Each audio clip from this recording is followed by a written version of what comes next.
இழந்த உரிமை. கச்சத்தீவு இல்லை, காவிரி நதிநீர் உரிமை இல்லை, முல்லை பேரியாற்று நதியுரிமை இல்லை, நிலமங்கும் நச்ச ஆலைகள். ஒவ்வொரு காலகட்டத்திலும் நாங்கள் வேளாண்மைக்கு காவிரி நதிநீருக்கு கையேந்தி நிற்க வேண்டியது இருக்கிறது. 500 டிஎம்சி 450 டிஎம்சிக்கு குறையாம தண்ணீர் வந்து கொண்டிருந்த காலத்தில் வழக்கை தொடுத்தார் ஐயா கருணாநிதி, கூடுதலாக தண்ணி வேண்டும் என்று.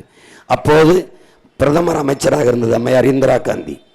கர்நாடகாவில் ஆளுகிற உயரத்தில் காங்கிரஸ் இருப்பதால் அதை இழக்க தயாராக இல்லாத காங்கிரஸ் அந்த வழக்கை திரும்ப பெறுங்கள் என்று ஐயா கருணாநிதி அவர்களிடத்தில் அழுத்தம் கொடுத்ததால் ஆட்சியை கலைச்சு விடுவார்களோ என்ற அச்சத்தில் வழக்கை திரும்ப பெற்றார்.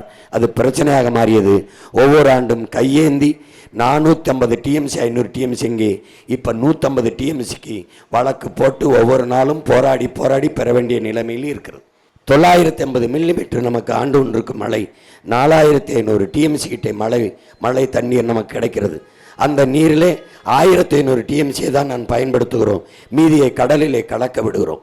உங்கள் பிள்ளைகள் நாங்கள் ஆட்சிக்கு வரும்போது தண்ணீரின் தேவையில் தன்னிறைவு என்ற திட்டத்தை கொண்டு வந்து, நீரின்றி அமையாத உலக இந்த நீர்வள பெருக்கம் என்ற திட்டத்தை கொண்டு வந்து கடலிலே கலக்கிற அந்த 1500 டிஎம்சி போக மீதி 2500 டிஎம்சிக்கு மேலே கடலிலே கடக்கிறது.